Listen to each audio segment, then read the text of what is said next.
Hello and welcome to Material Girls, a pop culture podcast that uses critical theory to understand the zeitgeist. I'm Hannah McGregor. And I'm Marcelle Cosman. This week, we are thrilled to be joined by Traci Thomas, pronouns she, her.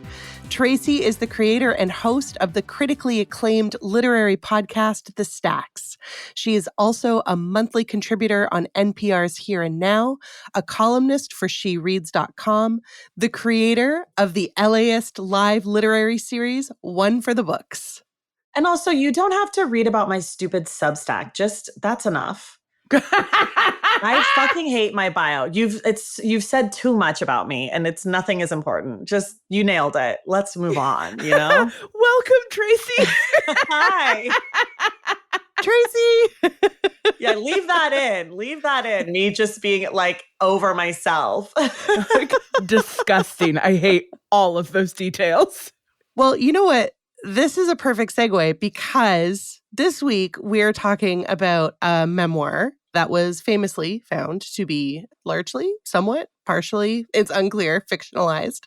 And so this has me thinking about if the two of you were to make up an important chunk of your life, what would you invent to, be some version of yourself that you wish you were?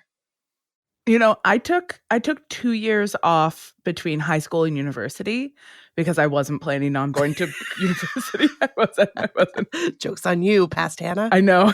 I really fucked that one up. I have, in fact, never left the university since.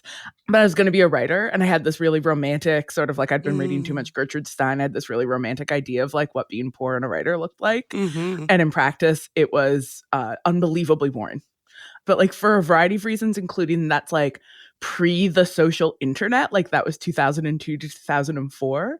Mm-hmm. There's like almost no documentation of what I was up to at the time. I wasn't doing anything interesting. So there's like almost no photos of me. And so I could insert 2 wild and rowdy years into that period and nobody would be able to contradict me. Was that the direction you'd go, wild and rowdy? I would absolutely go wild and rowdy. I would be like, I was visiting opium dens. Ooh. Okay. So you'd go James Frey. I would go James Frey. Yeah. You'd go full Million Little Pieces. Okay. I don't need to make up accomplishments because the rest of my life has only been working.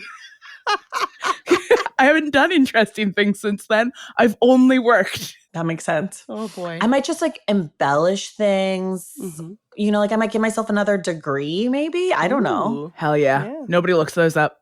Yeah, I guess. Or like maybe I would give myself some sort of like, mission to some place where I like cured something. Oh no, I mean like I meant like in the Mormon way, like a mission. Space mission, a mission to Mars. No, one thing about me, I'm never going to space, okay? I don't want off this planet, not for one fucking second. I don't even like to fly in an airplane. Like, no thanks. I meant as the non-Mormon that I am, I might pretend to be Mormon for 2 years and be like, I went to, I cured this with children and I cured this with children. I don't know. Oh, I love that. Love that. Marcelle, what about you? I think I would want to make my like sexual escapades a little bit more exciting because not unlike being poor and a writer, I think that they're also kind of boring. Yeah. Like I think I'd like them to just be a little bit more colorful. Just make up some orgies. Who will ever know? Hey, I might not need to make up orgies. You don't know. I don't know. You don't know. Which is why if you made them up, we'd believe you. Exactly. Hell yeah. Exactly. And that is how we blur the line between autobiography and fiction. Listen, I'll tell you guys from experience, you tell a lie enough times to enough people, you start not remembering it's a lie anymore. Whoa. It's true. Wondering what I'm lying about? I'll never tell. Next segment. All right. It is time for Why This, Why Now? The segment that asks the materialist question, what are or were the historical, ideological, and material conditions for our object of study to become zeitgeisty? Marcelle, what are we talking about? This week, we are talking about the 2003 memoir / novel / media controversy, A Million Little Pieces by author James Frey. I think this book is a real can of worms, and I genuinely feel like if you weren't like a media literate teen or an adult at the time that this whole thing happened, you would have missed the controversy completely. So I put in this pun. I only regret it a little bit. Let's try to piece this story together. Huh? Okay. I like it. See what you did there. Traci, I'm going to lean on you here to ask for a general introduction to the book. I also know from your Substack that we won't talk about that you reread it recently. I just finished it last week. Yeah, so I'm locked in. Yeah, so tell us. Yeah. So the book is James Frey's debut book. He wrote the book in 2003. That's when it came out. It was out in the world for about 2 years before Oprah picked it up as her book club pick in 2005. And it's slightly noteworthy that she did that because at the time, her book club was mostly classic. She was reading like Steinbeck and like Faulkner at the time. So it sort of was like interesting that she picked such a recent book. And I think October 2005 is when she announces that. The book then sells like 1.5 million copies for the rest of the year. Like in the year 2005, it sold 1.5 million copies. Wow. Can you tell us any more about the book itself? I am the audience surrogate who has helpfully not read it. Oh my gosh. No, you should read it. It's so good. I disagree. Okay, we can talk about that later. But anyways, the book is set in like 1993 is when the book starts, he's bloody on an airplane, covered in shit, piss, and vomit. And he's got a hole in his face, no front teeth. Okay. So just like really a soft start, gentle start. We find out that he is a drug addict and he is being checked into a rehab facility for drug and alcohol abuse. As the book unfolds, it's like we're with him at the facility and then also flashing back to figure out what the fuck happened in his life. He's only 23 years old at the time the book is written. The book came out when he was about 33. So the book comes out about 10 years after the book is set. He makes friends. He makes a female relation and he fights the 12-step program every step of the way to sort of willpower his way through addiction. And it's about what happened to him and then him like getting better. Yeah, perfect summary. Okay, so like a memoir of addiction and recovery with a lot of like gory details. It's really graphic. Yeah, it's very much like it goes against a lot of the ways in which people tend to talk about addiction, and especially at that time, how people were talking about addiction. It's very like in your face, like this is the ugly truth. It has like big bravado, ugly truth energy. Gotcha. And I think one of the things you talk about, if I remember right, in your Substack, Traci, the way that it's written is very repetitive, right? Like he has this particular writing style that even like listening to it on audiobook was also very entrancing. Like she speaks, he speaks, I speak. That's one of the big patterns that I remember. Oh my gosh, you've got it with you. Can you see in the book how it's written? It's almost like the lines are like very short. And then there are some parts where there's like full paragraphs also, but it's written like, I wouldn't say poetic, but like really short declarative sentences. Yeah. I don't think it would be a miss to say that it was poetic in like an Ernest Hemingway kind of way, you know, like he went to the boat. He got in the boat. I feel like rhythmic is more accurate. Yes, very rhythmic. Because I feel like sometimes poetic people think of like lots of language and it's like very haiku-esque as opposed to purple prose. Definitely. So as you're saying, the book was a huge success. Thank you, Oprah. But then something happens. Parts of the memoir were found out to be not only unsubstantiated, but in fact, wholly fabricated. Hannah, I'm going to ask you to talk to us a little bit about, like, from the industry side, like the distinctions between fiction and memoir and autobiography. But first, Traci, can you talk us through those accusations, starting with 2006. Yeah. So in January 2006, The Smoking Gun, which is a website that basically just like posted celebrities' mugshots. That's like what they were known for. Okay. They write this like in-depth expose on James Frey, because one of the pieces of the book is that he is wanted in multiple states. He like skipped bail and skipped bail, etc. And so like one of the pieces of the book is that he's going to have to go to jail because one of the jurisdictions doesn't care that he's in rehab. So they go in just to try to find his mugshots. That's what they say. And then they're like, actually, we're going to try to figure out what happened here. And they basically find out the only thing they can truly prove that is not true from the book is that he didn't spend as much time in jail as he said that he did. And part of that is not in the first book. It's actually in the second book, because there's a follow-up memoir book called My Friend Leonard, which is about his relationship with one of the men who's like a mobster. And that book starts at the last like few days of his 87-day stint in jail. Turns out he was only in jail for a few hours, not 87 days. Oh, that's so not actually different. Any full days. Yeah, it's definitely different. Especially if you are trying to maintain sobriety when you're in jail, right? Because one of the things that he and the rehab people talk about in the book is how challenging it will be for him to stay sober when he goes to do his jail time. And he's like, I can do it because I will choose not to. Yeah. I will choose not to use. That's exactly right. So it's like a big part of both of these books, this like jail moment, while also simultaneously, he's never really in jail in either of the books, but it becomes sort of like a plot device, basically. So there's a Larry King moment a little bit after, where like Oprah calls in and she defends him, and it's sort of like, what's going to happen here? Does it matter? It feels true, even if it's not actually true. Yeah, this is where I burst in and say my favorite thing to say to people all the time, which is, did you know that trade nonfiction isn't fact-checked? Yeah.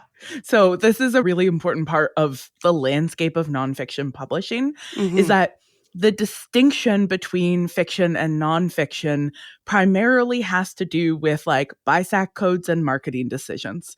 So it's like, how are we categorizing the book? What kind of metadata are we, the publisher, using to tell bookstores where they should shelve it, what books they should put it next to, which bestseller list it's going to show up on, and like, how are we going to go about marketing this to readers? And so, you know, there's stuff that is very clearly fiction and there's stuff that is very clearly nonfiction.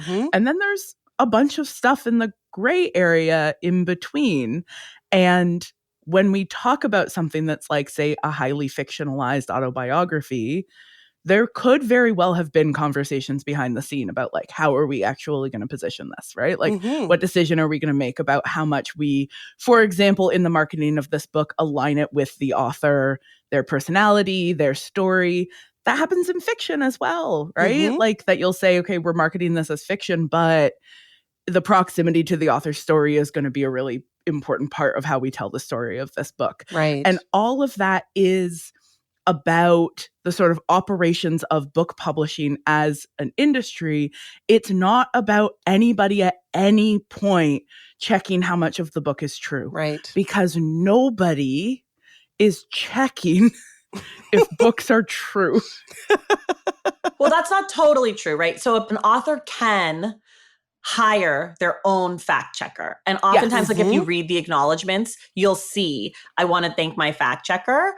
And sometimes if the book is a big enough deal, they will do fact checking. So like I would imagine that Careless People book that just came out about Facebook, I would imagine that Flatiron hired some sort of fact checker and lawyer. I was going to say legal read for sure. Yes. The anthology that I co-edited about structural forms of harm in the Canadian publishing industry had a legal read. Yeah. And that legal read will absolutely include fact checking because they're looking very carefully to make sure nothing that you're saying is libelous. Right. But generally no fact checking, but there are some books that are fact checked. And then also like a lot of books that are written by journalists like career journalists, because some of them like start out as essays or pieces at a newspaper, those might end up having more fact checking because that is already like rolling. But again, there's no like one in charge being like, hey, we got to make sure this is true. It's more like, if you want to make sure your book's true, like you should do that. You should hire someone to do that for you. Yeah. Okay, so here's what I'm getting is if the content of the book could get the author in trouble because they say things about other people or other institutions, it will be a good idea. Preventative fact-checking, preventative legal reads, right? Would be a good idea on the author's part. Yeah. And the publisher's part? If it's a big enough book, if it's a big enough deal. Yeah. So then if a person has made up a story about themselves where they've invented people, there's nobody reading through memoirs being like, did she spend that long at the Banff Center for Creative Arts? Can I just add something? Because I think a piece of this that we don't talk about enough is that memoir is a very specific kind of writing. And one of the important parts of what a memoir is that it is based on the author's memory. So autobiography is supposed to be more factual. Usually an autobiography is chronologically written, and usually there's some sort of philosophical or political ideology that the author is trying to get across. So like if you think of the book like The Autobiography of Malcolm X, that's his full life story. There is information about things, and there's some sort of political or philosophical element. A memoir is often about one moment, time, or issue in a person's life, and it is based off memory. So sometimes you'll get a memoir where they'll be like, I did the best I could to remember these things. Like Prince Harry's memoir, he says at the beginning, like, what is memory? I don't know. I did my best here. So it is not uncommon in a memoir for things to be untrue because it's the person's memory. And we know memory's, infallible. And there's all those studies. I think Malcolm Gladwell talks about how people don't remember what happened on 9/11. You ask them, someone will remember it as it was a Monday. They're not trying to lie to you, but like our memories are fallible. And so memoir is always going to be fallible. And it's different than other forms of nonfiction writing because it's sort of like understood that could happen. So we got to get into the Oprah of it all, right? Like, so 1 second she's calling into Larry King Live to defend James Frey. And then the next minute she's, to use my favorite term, getting him in trouble. So Traci, what happened? So in January of 2006, Oprah has a emergency episode. I don't think she calls it that, but she's like, the story goes that she told James Frey and his people that they were going to have an episode about like truth telling, essentially, or like lying in culture or something along those lines. She lied. She was there to confront James. Okay. She said, babe, you lied to me. I feel betrayed. He's like, well, okay. And she's like, how much of the smoking gun thing was true? And he was like, well, I mean, all of it. She's like, people feel hurt. And he's basically like, the truth of it was there. It was about addiction. It's about what happened to me. I embellished, but like the heart of the thing is the thing. Then Oprah brings out Nan Talese, who at the time was the head publisher for Doubleday, which is where the book came out, and is like, and Nan is like a titan in publishing. She is Stephen King's editor, okay? Ooh. She's now at Scribner. She's the GOAT. She's like really a big deal, okay? A lot of your faves, they go through Nan. She's like, Nan, why did you publish this? And Nan's like, well, we thought it was true.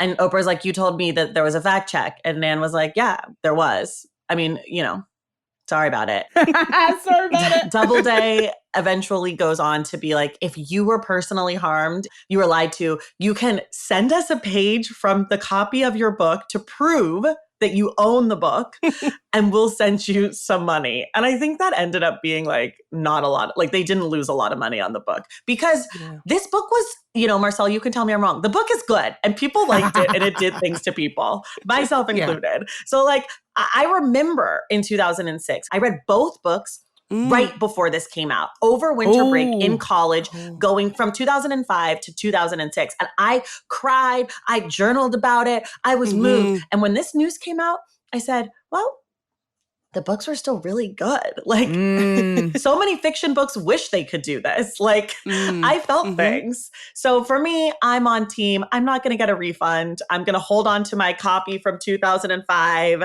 for the rest of my life. Look at how beat up this thing is. Does it Oh have my an God. Oprah's Book Club sticker on it? It has an Oprah's Book Club sticker. It's an actual sticker. It's not even like how they do it now because it's so old. Yeah. Wow. That's incredible. That's an archival object. Yeah, exactly. You hang on to that.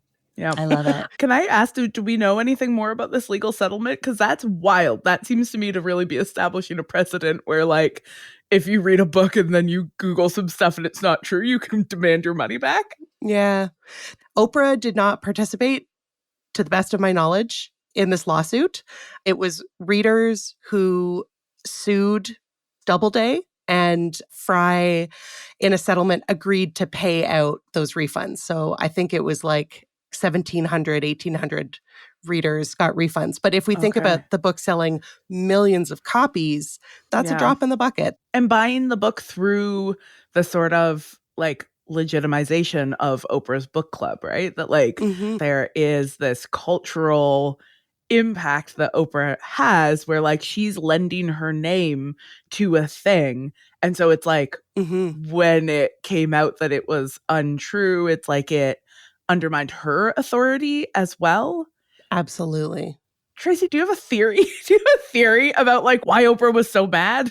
Yes, I do. So obviously, you probably all know this, but Oprah Winfrey is a Black American woman.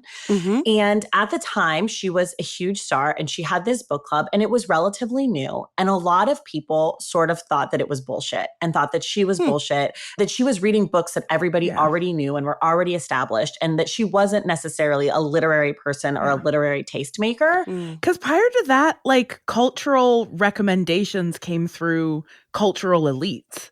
Yes, it came from like legitimate media or like fancy people. Yeah, I remember Janice Radway writes about this in her book about the Book of the Month Club. Is like the Book of the Month Club, in order to sort of create a recommendation engine, is using like professors and literary editors and people like it's still in the late 20th century. There's still the sense that like the people who get to recommend books to you are fancy, smart, culturally elite people, not like, you know, a Black woman whose media empire is built, at least in part, on like relatability. Of being your best friend. Yeah.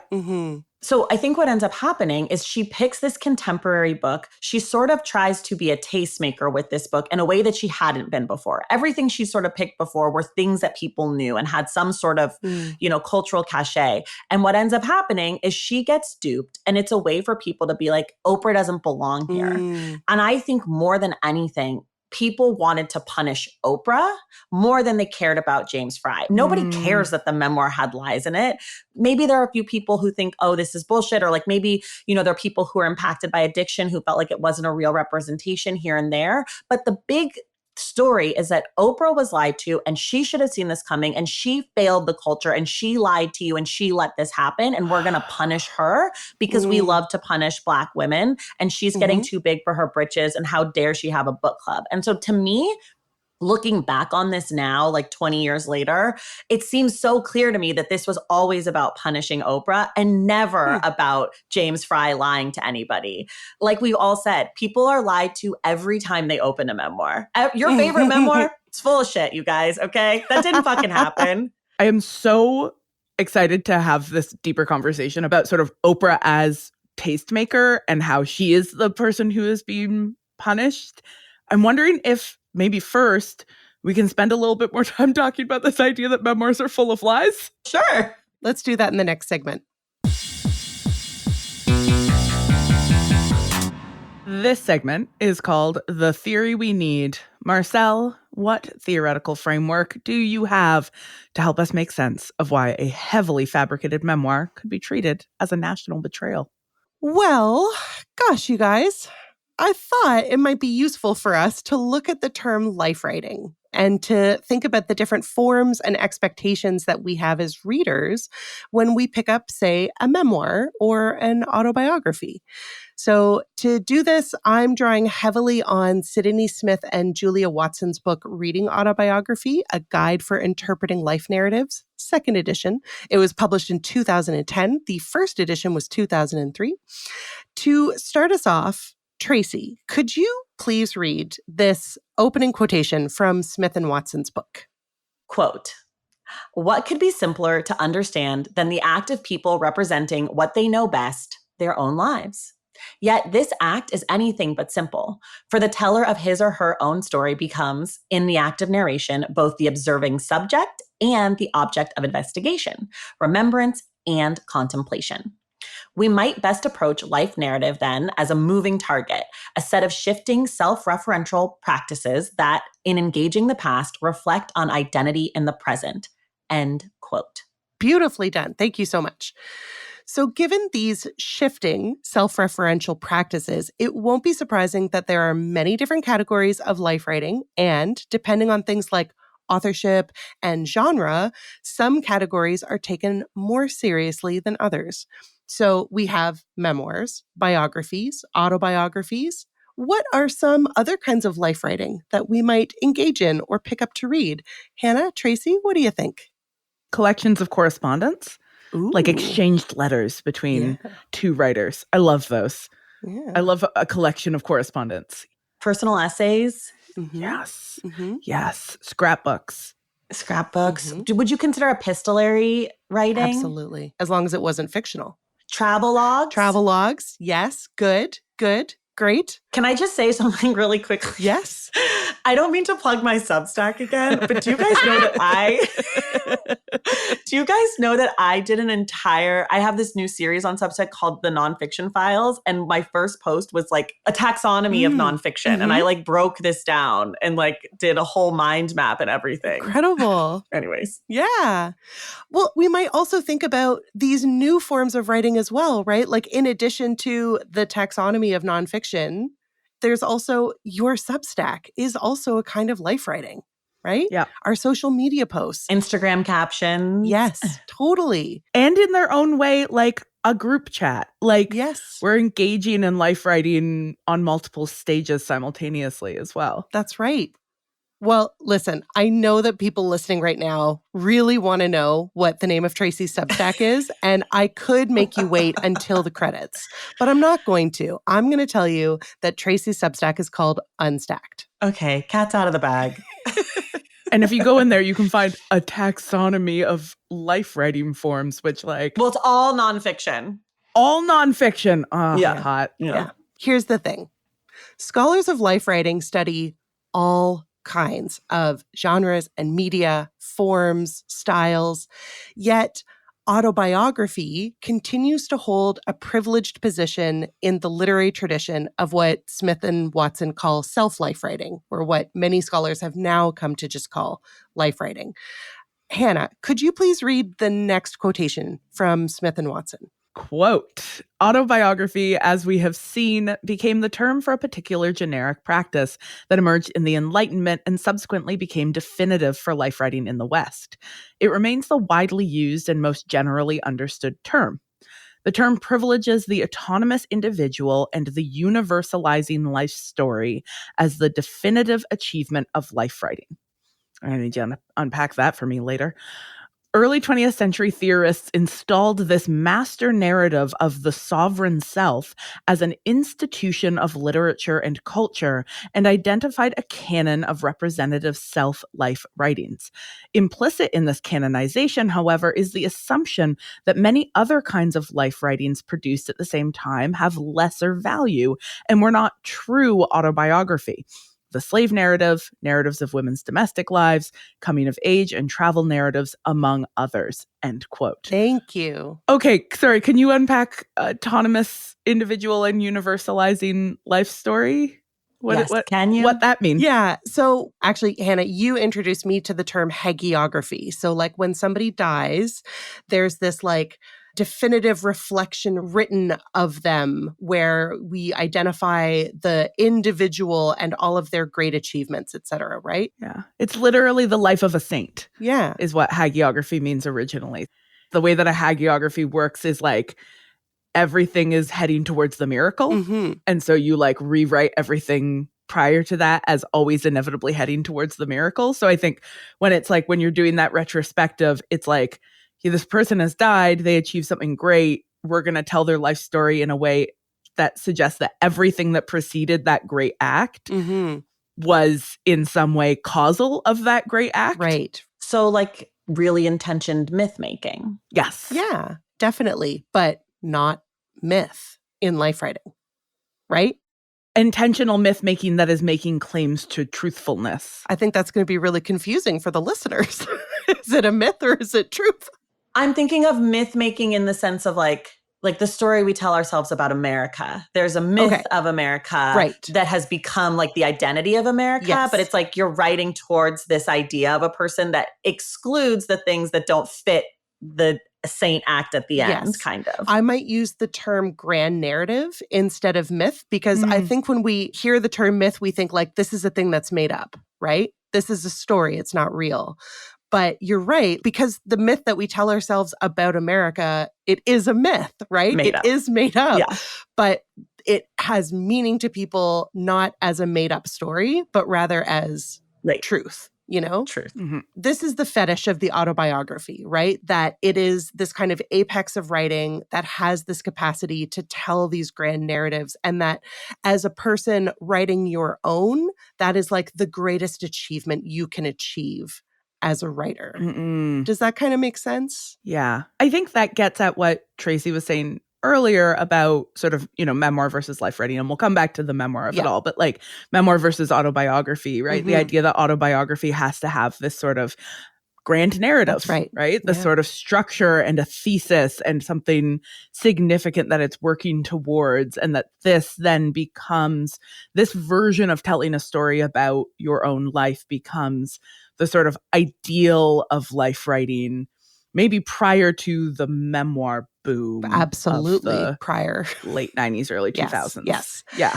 And while we're talking about this, I also don't want to give the impression that this sort of like fetishization or reification of the autobiography is like taken for granted, right? Smith and Watson themselves detail many different critiques from many different political ideological bents about why this is a politically exclusionary category of life writing. Like only certain people are allowed in a kind of like quote unquote allowed way to write autobiographies. And so what I think is essential for us to think about is the power and the privilege that this category of life writing holds in Western culture and the assumptions that we make about life writing if we don't know those nuances between the different categories. So let's do a little bit of a pivot. I want to distinguish between autobiography and fiction because, as Smith and Watson point out, novels and autobiographies, especially memoirs, can have a lot in common. So, Traci, could you please read this next quotation from Smith and Watson? Quote, life writing and the novel share features we ascribe to fictional writing: plot, dialogue, setting, characterization, and so on.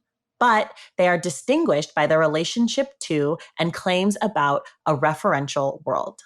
We might helpfully think of what fiction represents as a world and what life writing refers to as the world. Yet, differences that have historically arisen between these forms are crucial to understanding the distinct practices, audiences, truth claims, and traditions of autobiographical writing. End quote. Thank you so much. Okay, so a world versus the world. Yes. Wow. Yes. The world is quite a claim that we have a shared collective version of the world that we can all agree on. Listen. When we have Smith and Watson on the show, we can ask them to defend, but we're not there yet. I don't know. I don't think they're actually making that claim. I think they're pointing out that that is the claim that nonfiction makes. Yes. So if I hold an autobiography in my left hand and I hold a novel written in the first person in my right hand, even though both of them are spoken to me in a similar way, there are essential differences in convention that signal to me, the reader, which one is a novel and which one is a work of life writing or nonfiction. So the most important difference here has to do with the author's name and the narrating I's name, the narrating character, the narrator. In life writing, they talk about the narrating I. So the narrating I's name. Capital I, pronoun I, not the narrating. I'm looking at you with my narrating I. Yes, that's right. Pronoun I. Hannah, do you know where this is going? Yeah, for sure. We're talking about the autobiographical pact. We absolutely are. And I almost took Philippe Legeune's book out of the library. And then I was like, you know what? I bet Smith and Watson talk about it and I don't need to go to the library. They'll give you a summary. It's fine. Thank goodness. Okay, so French scholar of autobiography, Philippe Lejeune, coined the term the autobiographical pact, which Smith and Watson summarize thus, quote, Lejeune usefully defines the relationship between author and reader in autobiographical writing as a contract, end quote. Smith and Watson then quote Lejeune himself, quote, what defines autobiography for the one who is reading is, above all, a contract of identity that is sealed by the proper name. And this is true also for the one who is writing the text, end quote. Hannah, can I ask you to read the next quotation from Smith and Watson, please? Quote, for Lejeune, two things indisputably distinguish autobiography and, by implication, a wide range of life narratives from the novel. The vital statistics of the author, such as date and place of birth and education, are identical to those of the narrator, and an implicit contract exists between author and publisher attesting to the truth of the signature on the cover and title page. When we recognize the person who claims authorship of the narrative as its protagonist or central figure, that is, we believe them to be the same person, we read the text written by the author to whom it refers as self-reflexive or autobiographical. With this recognition of the autobiographical pact, Lejeune argues, we read differently and assess the narrative as making truth claims of a sort that are suspended in fictional forms such as the novel, end quote. Thank you. That's classic autobiographical pact. I am saying to you that because there's a character in the book named Hannah McGregor, and the cover on the name on the cover of the book is Hannah McGregor, I'm saying to you, same guy. Same guy. That's right.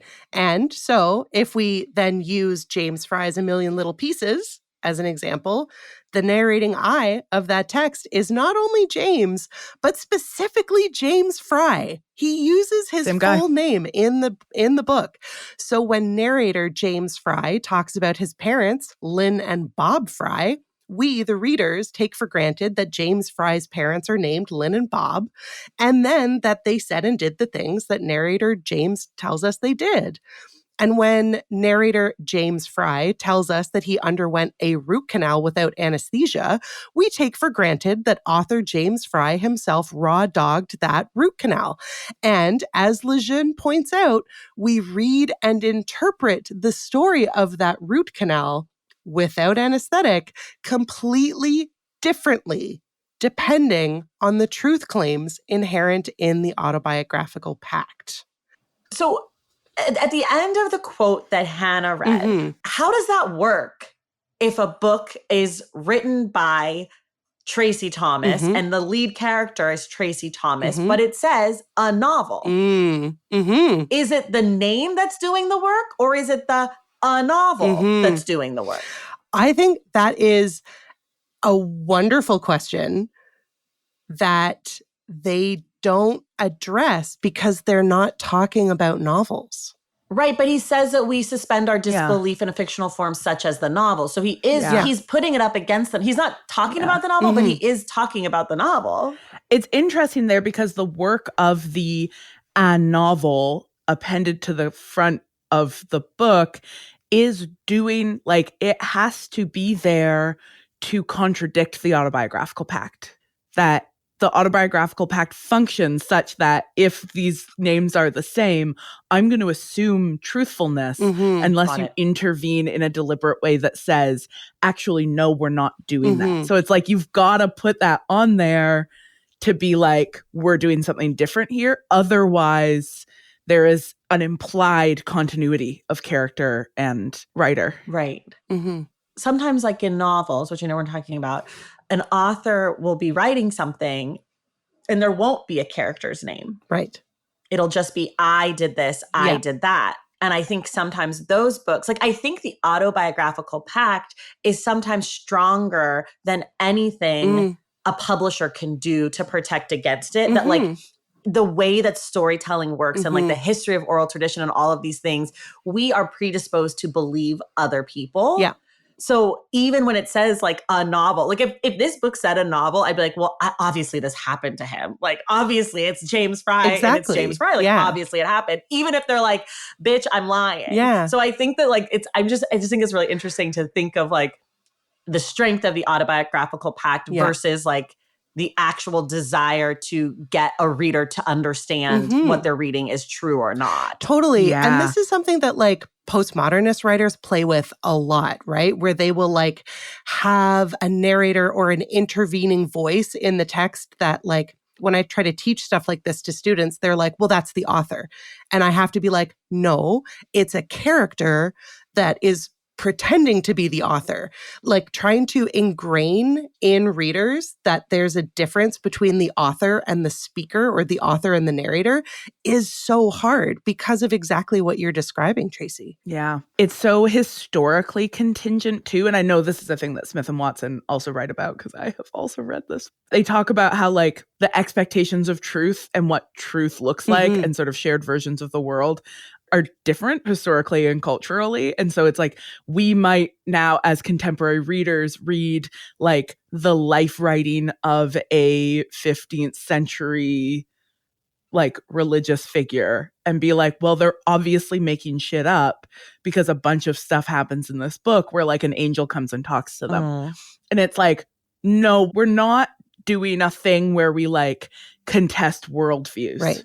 Right? It's like, when you're talking about the truthfulness of autobiography and the expectation that it aligns with a shared external reality, it's like that autobiographical pact is really historically contingent because what our shared understanding of external reality looks like is also really like historically and culturally contingent. Yeah, so this is one of the reasons why instead of just like focusing on memoir as a genre, I wanted us to start with autobiography because the expectations around autobiography, I think for the lay reader, we have these assumptions that any kind of first-person truth-telling life writing has to, in some way, align with what we understand culturally to be the case of an autobiography. This is my story. I am Marcelle Cosman.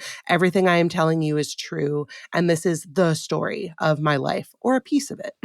Similarly to what we were saying, like about a novel, what does it mean when something's like a memoir? Because they're, at least for me as a reader, there's different expectations that I have between memoir and autobiography. But what do the smarties say? Oh, well, Traci, you are among the smarties. So I'm thrilled that you brought that up because as a category, and you talked about this in the previous segment, right? Memoir is significantly more flexible than the almighty autobiography.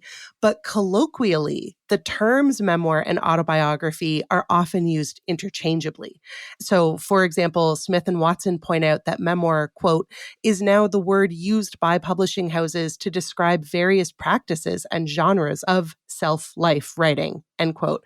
But the term has its own literary history. Smith and Watson cite Julie Rack, for example, friend of the pod, shout out, who, quote, suggests that memoir has long been attached to popular forms of life writing and used as a nominal marker to distinguish stories about unacknowledged aspects of people's lives, sometimes considered scandalous or titillating and often written by the socially marginal, end quote. Smith and Watson add as well that, quote, in contemporary writing, the categorization of memoir often signals autobiographical works characterized by density of language and self-reflexivity about the writing process, yoking the author's standing as a professional writer with the work's status as an aesthetic object, end quote. Okay. So like memoir can be like more scandalous, more like pushing back against expectations of what autobiography looks like written by figures who maybe don't fit into that like hagiography model, but also more literary, Yes. more like doing a thing on purpose with like the idea of memory Yes. and language. Yes. So in the case of A Million Little Pieces, I think the term memoir actually allows Frey the leeway that has allowed him to escape like shame as a writer who fabricated a memoir. As of 2006, A Million Little Pieces now includes a note to the readers in which Frey frames the book for his readers. So Hannah and Traci, I'm going to ask you to each read a quotation from this disclaimer, please.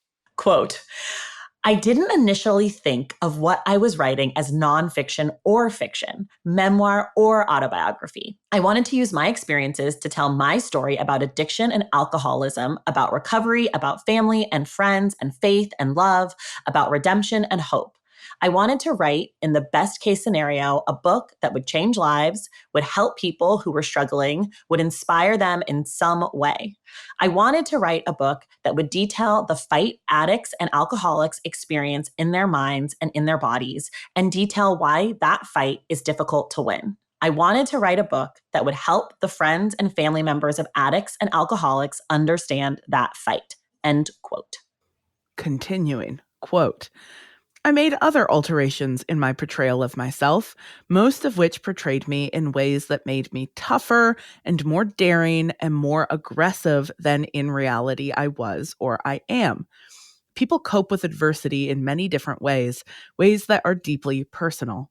I think one way people cope is by developing a skewed perception of themselves that allows them to overcome and do things they thought they couldn't do before. My mistake, and it is one I deeply regret, is writing about the person I created in my mind to help me cope and not the person who went through the experience. End quote. Ooh, deeply regret. You're now forced to apologize. Just a couple more. Let's do it. Quote, there is much debate now about the respective natures of works of memoir, nonfiction, and fiction. That debate will likely continue for some time. I believe, and I understand others strongly disagree, that memoir allows the writer to work from memory instead of from strict journalistic or historical standard, end quote. Traci, you and James Frey share an understanding of memoir, but others strongly disagree. What do they know? What do they know? Okay, to conclude, quote, it is about impression and feeling, about individual recollection. This memoir is a combination of facts about my life and certain embellishments. It is a subjective truth altered by the mind of a recovering drug addict and alcoholic. Ultimately, it's a story, and one that I could not have written without having lived the life I've lived. End quote. Man, he is having to theorize life writing. Huh? Yeah. He sure is, hey? Yeah. So I think it's really crucial here that Frey's disclaimer does not recast the book as fiction at all, but rather highlights the process of self-reflection as inherently creative and subjective. Yeah, he's not like, never mind, this is fiction. He's like, sorry, let me explain to you why the concept of memoir encompasses these possibilities. That's right. The flexibility of the memoir form allows Frey to be self-reflexive about the writing process, as Smith and Watson put it, quote, yoking his standing as a professional writer with the work status as an aesthetic object, end quote. Okay, Marcelle, I think you should yoke your thoughts to a thesis. Great segue, Hannah. It's time for our final segment in this essay I Will, in which Marcelle will embellish her research just enough to concoct a brutally honest thesis. Readerly expectations of life writing emerge from a deeply exclusionary literary tradition. Despite the myriad marvelous ways and means of engaging in life writing, Smith and Watson remind us that the autobiography continues to hold an outsized position of privilege and influence. Writers of autobiography, we are conditioned to believe, are the most truthful, and the forms of writing that most closely resemble autobiography, such as memoir, are the most important containers of truth. Likewise, straight cis white men continue to hold an outsized position of privilege and influence in Western culture. It's not really surprising, then, that James Frey's claims to truth were so enthusiastically taken for granted. His readers have been trained not only to believe him, but to believe in him, despite his entire memoir smacking of adolescent schoolyard bravado. The problem his memoir presents isn't that memory and truth are subjective, or that memoir is a set of conventions rather than contractual obligations, but rather that readers applauded a fictional protagonist for a narrative arc we would never stomach from a fictional protagonist.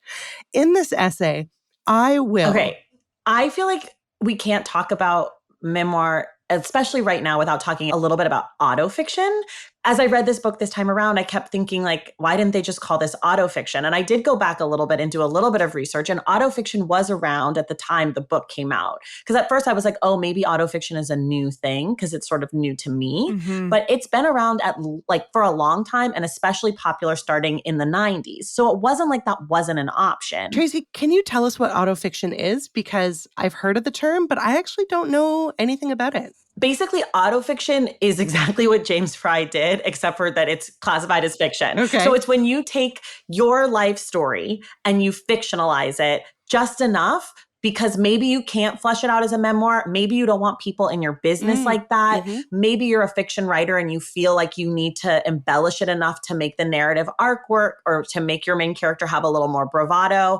Usually the names are changed in autofiction generally, but not always. Sometimes it really reads like a straight up memoir, but it is classified as fiction and it is autobiographically based. That's sort of the basic breakdown. Yeah.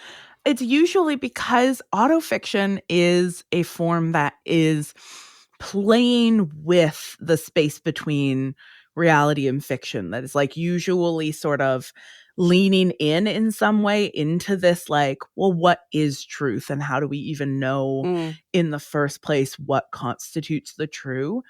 And so, Traci, correct me if I'm wrong. My sense of autofiction is that it's not a particularly commercial genre, that it tends to be associated with more sort of like artsy stuff. Very literary. Very literary. I think that's right. And I have heard it said when I was researching that allegedly James Frey pitched this book to many publishers, including Nan at Doubleday, as fiction first, and they didn't want it as fiction. Yes. Yeah. Obviously I can't speak to that. I don't know if that's true. It's sort of, I mean, the thing that's tricky about this book is it's sort of hard to believe anything he says about anything, right? Like, it's like, if you know you lied about all this stuff, it's hard to be like, well, this noted in-text liar is saying, oh, I didn't want to do it this way after Noted he got liar caught. James Frey claims. Yeah. Yeah. So I do struggle with that, but I also do believe it, like that you could send out a manuscript one way. And like, you know, we've heard stories of like someone sent out a manuscript with a black sounding name and nobody wanted it. And then they put a white sounding name on it and people wanted it. So who knows? Totally. I remember I used to teach this story. I teach publishing studies. It was about a investigative journalist originally from North Korea writing about a period of time when she lived in North Korea working as a school teacher and secretly recording a huge amount of what happened while she was there in a way that like was, you know, unbelievably dangerous. And then she wrote this story and pitched it to a publisher, and the publisher basically marketed it as a kind of eat, pray, love journey of self-discovery, when she was like, no, this was a work of serious, dangerous investigative journalism. Wow. And her publisher was like, yeah, but we want it to sell. Right. Like, if we compare it to Eat, Pray, Love, it's going to sell. And if we say a serious and riveting and ultimately harrowing investigative journalism piece, people are going to be like, oh, a homework book, right? So it's like, it's these moments when the needs of the publisher and the needs of the author, you know, can come into tension with each other.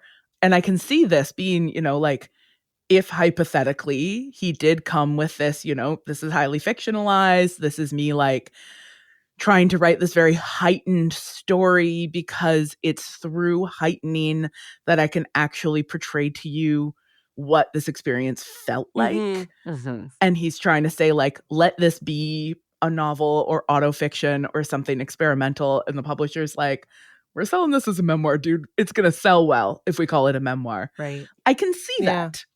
One of the things that we try not to do on the podcast is if we don't like a thing, we try not to make the conversation about how we don't like the thing. And so I don't want to talk about how I don't like the book. I want to talk about the fact that my reading experience of the book was, I know that this is fictional. And your reading of it, your original reading of it, Traci, was that it was a memoir. Mm-hmm. The things that spoke to you in your early reading of it as being meaningful were shaped by, like, you talk, I think even in your Substack that I'm not allowed to talk about, you talk about like how he writes towards a truth, right? Yeah. That's a perspective and an experience that I wasn't able to have, Sure. having read the book as somebody who knows that we literally can't substantiate anything. Like, he doesn't have a brother. He doesn't have a brother named Bob. But he felt like he had a brother named Bob. Right. I think what's interesting to me, I guess, and also as like a person who reads professionally, I read so many things that are not good. Yeah. Yeah. And are not compelling and don't do anything to me as a reader. And so I think when a book does something to me, makes me feel things, makes me think about things, regardless of if it's true or not, I don't care that your memoir is a lie.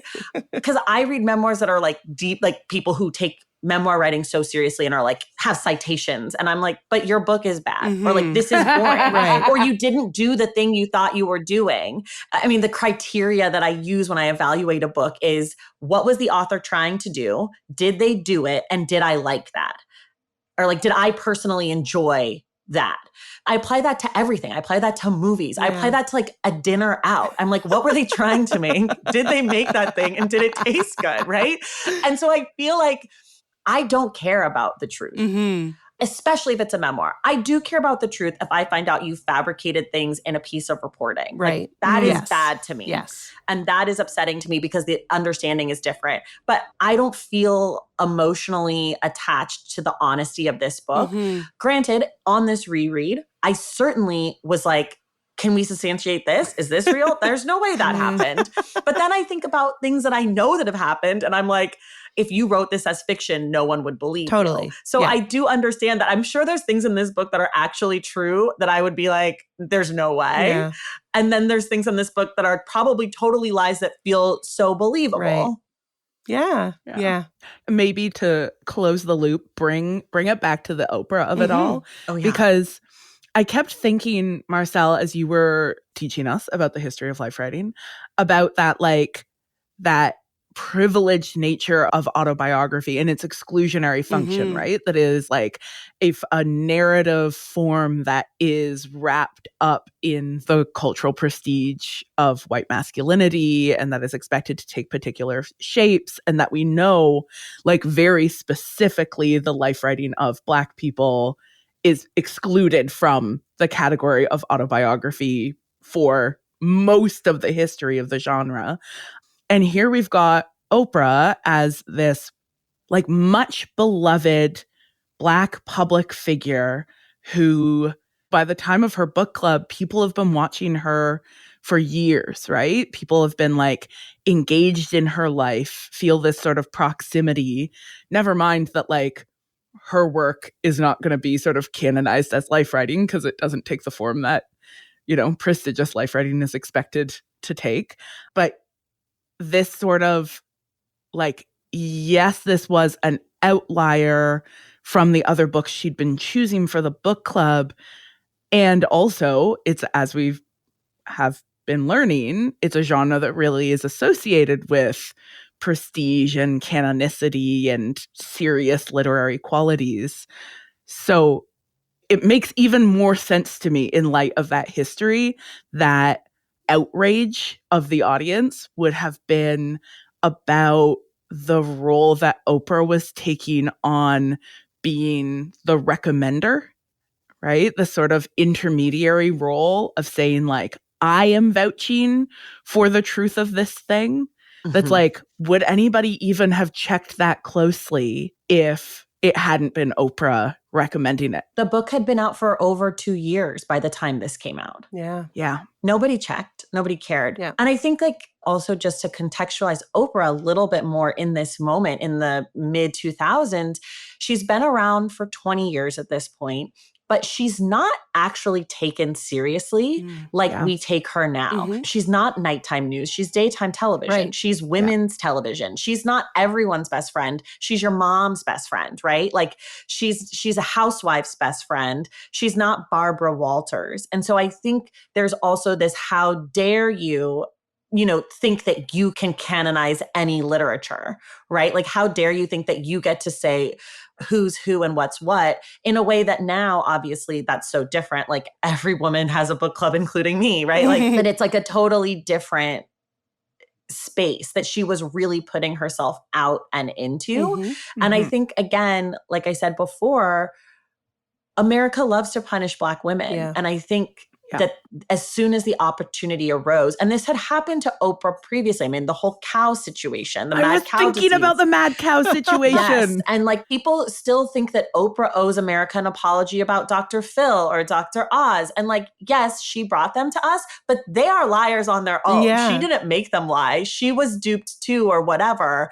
And I think like there are many people who have introduced us to bad people who are not asked to apologize for them or to owe us an apology. Totally. And to carry this just slightly further, I also think how big of a deal this little, in the grand scheme of it, these little lies A were. million little lies. And then you look at who's in the White House right now, right? Exactly. Like, that we don't even fucking care about lying That's anymore. right. That it's almost hard to understand what a big deal this was, because fast forward 20 years, it's like the president is lying to us. The Secretary of Defense is lying about war secrets on a fucking Snapchat. Yeah. Like, the whole shit And is then so when you out of catch whack. them, they're like, yeah, we love lying. Yeah. It's like the whole shit is so out of whack. So I think it's sometimes hard to understand what was happening in that moment culturally, because it has changed so much. And the one constant is that like, it's Oprah's fault, right? Like, people were blaming Oprah about Gail going to space. I'm like, wait, why is this Oprah's fault? Yeah, they sure were. This was all happening around the same time that like the George W. Bush administration was lying about weapons of mass destruction. And Julie Rack, earlier shout out again, she has this whole theory that one of the reasons why there was such anger about this book being discovered to be fabricated is that America needed someone to blame. America needed someone to get in trouble for lying. Yeah. And they couldn't get the president in trouble because it didn't matter. And people would still insist that Iraq could have been developing weapons of mass destruction, even though there was no evidence for it. But James Frey was found to have told a lie. And so we're going to channel all of our anger onto him. So her theory is that Oprah, who was angry at the president, got mad at James Frey. I think that this fits very much in with what you're describing, Traci, about like how like we don't actually care about lies in ways that matter, but instead we like channel our anger. We target our anger at people who we think will be receptive in some way. Yeah. So like Oprah might be receptive to her viewers. Yeah. And James Frey might be receptive to Oprah, but the president doesn't give a shit about Oprah. Right. And the president doesn't give a shit about how people on the streets feel. You know what's so interesting about this? Because one of the things I think about all the time is that Jenna Bush Hager, George Bush's daughter, has a book club, which I think essentially launders and rewrites the history of the Bush family.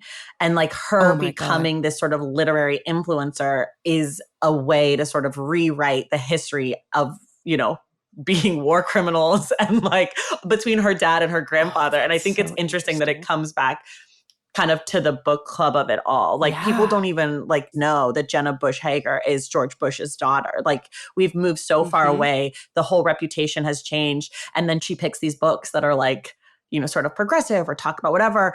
And I'm like, is anyone drawing this connection? And it's not exactly like one-to-one, but there is in my brain a connection between that and Oprah and what's happened and what Oprah has opened the doors to. Because if Oprah doesn't have this book club, there is no Jenna Bush Hager book club. Yeah. There's no Reese's Picks. She invents the celebrity book club as a form. And it is really like, we can see the growing pains of it through this story in so many ways. Totally. So one of the sort of general premises of this discussion and also the podcast as a whole is that like books do complex work by how they circulate through the world. Like, you know, go see our like critical archival studies episode where we're talking about like how do books actually function in relation to power is a lot of the time what we're trying to understand. And I think maybe one last piece of this conversation that we need to consider as we think about how this book has moved through the world is like how it functions as an addiction and recovery narrative and the kind of story about being an addict and recovering from addiction that it's like putting out into the world. Yeah. And I haven't read it, so I don't know. Traci, do you want to tackle that? Yeah, I just have some thoughts about it. I don't have an answer. You know, I am not an addict myself, so I can't speak to the authenticity of what it's like to be an addict.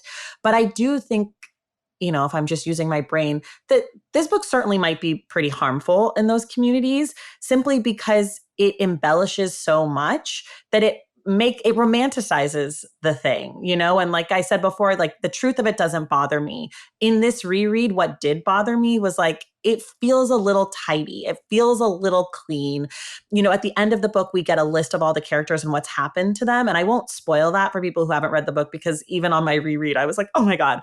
But most of the people are dead, incarcerated, or can't be found. And I think like, that is more of a function of what he needs to be the truth for him to get away with these lies. But I think that also paints a picture about addicts in a certain way. And I think this book does traffic in some stereotypes. And if it was actually true, I don't think it would be so bad. You would say, this is what happened. This is my story. But I think knowing that so much is fabricated, it's hard not to feel like there might be some harm done on what is expected and what is possible and who's an addict and what that looks like. And I think that's important to at least just acknowledge. Yeah, I think you're so right about that. And like, I have personally some like deep reservations about Alcoholics and Narcotics Anonymous. Like, I think that abstinence as a sobriety method works for some people, but it's certainly not the only method of dealing with addiction and dealing with substance use. And one of the things that, you know, on reading the book that really made me feel very uncomfortable, especially about the book's social and cultural capital, is the way that this protagonist is like, I don't need the 12 steps, and is always refusing to participate in the method that the addiction center where he's at, that it's known for. And they even talk about like the very, very small threshold for success. And he's like, I'm going to be better than all of that. The problem his memoir presents isn't that memory and truth are subjective, or that memoir is a set of conventions rather than contractual obligations, but rather that readers applauded an allegedly real protagonist for a narrative arc we would never stomach from a fictional protagonist. I'm just thinking, based on what you're describing, that like stories like this that are formed within this autobiographical tradition of the heroic masculine figure who overcomes difficulties solely by himself, like not needing anyone or anything. Yeah, it sounds like he overcomes them through sheer force of willpower. And the idea that if you want it enough, you can just stop being an addict is an incredibly harmful Absolutely. narrative. So one of the things that happens in the book is his non-existent brother gives him a stack of books to read while he's in the addiction center. And one of them is the Tao Te Ching. And something I think that A Million Little Pieces could have done, and that I would have been 100% on board for, is thinking about the Tao Te Ching as another way of like meditative focus, meditative practice to like center yourself, reconceptualize like your relationship to addiction and outside forces. Because in the book, it is so influential to James. He talks about the power of that book. And yet the overarching narrative of his story is, I overcame addiction through willpower. And it feels so complicated and frustrating to think about how he could have written the book differently and I would have been more on board with it, or how I think it would have been less harmful. But I think like offering up an alternative to the 12 steps that wasn't just willpower, I think I would have found very promising, very hopeful. That's interesting because I feel like he does do that in talking about the Tao Te Ching. Like, I think he doesn't draw the lines directly, but it's so clear to me that that is what he's using to do. He's calling it willpower, but he's clearly using these things that he's learned, these tools. Like, you know, he goes in to meet his mom and he's like, I just have to listen to this. It washes over me. Like, allow the words. You are one with the word. Yeah. Like, I do feel like he's using it. I think, but to your point, you know, maybe this is his debut book, right? Like, he's 30 something when the book comes out. Like, I read it as like he's using this instead of the 12 steps, even if he doesn't see that that's what he's doing. Yeah. So in conclusion, everybody go get a copy of the Tao Te Ching. Get into it in a big way. I still have my mom's copy. It is a worn hardcover book, and we'll talk about that in a mailbag episode if you're curious. Oh, what a good idea.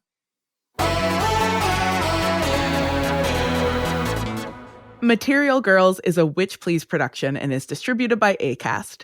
All our claims are verifiable, care of our website, awitchplease.ca.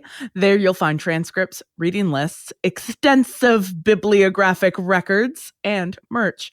You should also check out our other two shows, Gender Playground, a extremely well-researched podcast about gender-affirming care for kids, and Making Worlds, a fully verifiable video podcast about sci-fi, fantasy, and the radical power of imagining otherwise. Looking for more truths and facts? Check out our excellent newsletter at ohwitchplease.substack.com or visit patreon.com to experience the real us, captured throughout our excellent bonus content. We're also on Instagram and Threads at ohwitchplease and on TikTok at ohwitchpleasepod. Traci, where can people learn more about your work? My completely fictional work, no, just kidding. You can find me at the Stacks Pod on Instagram and Threads and TikTok. You can find my Substack called Unstacked at tracithomas.substack.com. And you can, of course, find my podcast all about books, where I have a book club, just like Oprah, and I interview authors. And the show is called The Stacks. So you can find that wherever you get your podcasts. Our show is produced by the real deal, Hannah Rehack, aka Coach. Thanks to the whole truthful Witch Please Productions team, Gabby Iori, Zoe Mix, Malika Gumpankum, and Ruth Ormiston. And thanks to Auto Syndicate for the use of our theme song, Shopping Mall. At the end of every episode, we will thank all our new Patreon supporters who joined us over at patreon.com/ohwitchplease and every member who has boosted their tier. Our enormous gratitude goes out to Elisa G, Eliza W, Liz, Sarah C, Anna S.I, Dana S.S, and Susan H. Thank you all so much. We'll be back next week with another installment of Material Concerns. But until then, later, fabricators.